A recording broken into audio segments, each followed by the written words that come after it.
his links looks and all the exotic looks he throws at you guys different from what you see from the Jets defense. Right. What did you take out of that today? Yeah, I agree with him. It's nice. I saw a lot of that, obviously, for 11 years. Some form of that kind of stuff, and it's good because it puts you in a little bit of different mindset, and it teaches you, to just go play football. Like today, they like to walk up and walk around a lot, and you have to ID everybody, and if they get you to slow down a little bit and start thinking and not playing football, then they have a little victory right there. So you just learn a little bit about, yourself and how to attack that kind of stuff, and it's like a good reminder that we're just playing football. We don't have to, be rocket scientists out there and try to be perfect with everything. You run your base stuff and you play quick, and that can sometimes negate some of those things. So it's nice to be able to, go against that, because against our defense, we're used to seeing more. This is what they play, and they're going to get really good at that. And versus these guys, you're going to get a bunch of different looks, and have to be on top of your stuff. Joe, was this a productive day in your mind? How For sure. productive was it? Yeah, well, just because of that reason. I think anytime you listen, we have so many practices in training camp, and so many OTAs. You go against the same defense all the time, and you don't only learn the defense, but you learn all the personnel that you're going against every day, and so it's a nice. There's really no downside in doing some of this and getting good work out of it. Obviously you're going to have some things where you're just like, oh man, they got us there, or something like that. But it's not like you're coming out here and game planning for these guys. It's like I said, it's a good opportunity to just see where you're at, play some football, get some confidence, and just give some work to some guys that haven't maybe seen some of this type of stuff before. It didn't seem chippy at all. It seemed pretty relaxed. And did you expect it to be chippy, or what were your expectations going? You know what? Everybody kind of goes into these. I don't think there was too much conversation about this one, because it was just like, all right, we played the other day, we had a day off, we came back practice today, and it just kind of came on top of us. It's a trip. It's a 20-minute trip. I feel like there was a little bit less thought about going into this one. Obviously, the coaches kind of always give you a talk about what to do, what not to do, and all those things.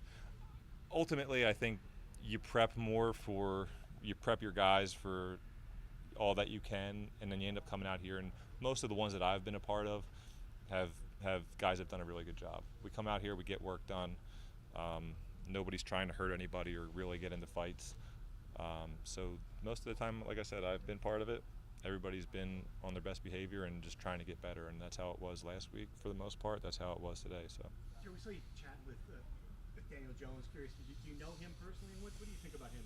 I don't know him. So he's just one of those young guys that's like I was just asking him, how you like the new staff, you getting to learn the new offense, all that stuff. So anytime you're going through that, there's always little things that you can pick up here and there. And I think he's a hell of an athlete and a great young quarterback. So I wish him the best of luck. What did you think of the offensive tempo overall? You talked about getting to the line so that they don't have the opportunity to stand. Well, no, I think they're going to do that no matter what. I think, I think that you could see a little bit of that today. We got up there, and we have to make all of our calls, and you have to do those things.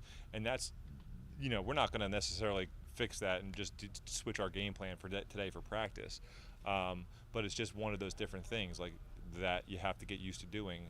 Because to a certain extent, you're always going to have to make your calls. You have to put guys in the right spot and do all those things. But when you do start trying to game plan for teams like that, you can overthink it and try to do this and try to do that. And, hey, we can do this and this. And then next thing you know, you've just created this whole monster. So I think going against a team like this is a good reminder of, how to attack some of those things and what not to do. It seems like Garrett Wilson with his athleticism kind of going against anywhere you throw it to him. What's it like having a receiver like that? He's not even like that tall, but it seems like he plays Yeah, tall. we got a lot of really good athletes out there, and he's one of them. You could see it the first day that I was here for OTAs. You could see it. I mean, he jumps off of the film and in person, the way that he can break down and explode out of cuts and all those things. I think he's got. It's amazing, like the way his vertical and his ability to go up and get a ball when he's standing still or when he's going top speed. He can just on a dime switch and go up in the air and get balls, and it's very impressive. How has the communication been with the line the last couple of days? Great.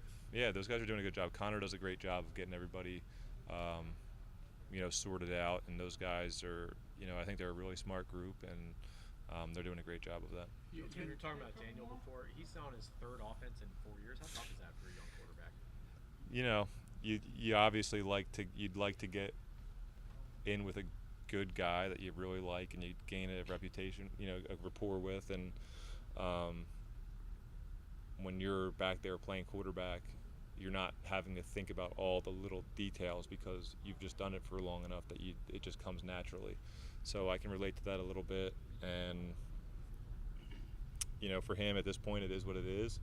I would say to him, just hopefully he has as much success as possible this year, so that it doesn't have to happen anymore. And I think the good thing with him is, this offense is kind of created by the head coach. So if they can do well together, then they can be in it together for a long time. Joe, is it an added benefit to face Wink's defense with you're facing Baltimore week 1, even though he's no longer there? There's got to be some of his fingerprints still there, and they've been doing that, like you mentioned. They did that stuff Right. under Rex. They've done that for a long time. That kind of defense. Right.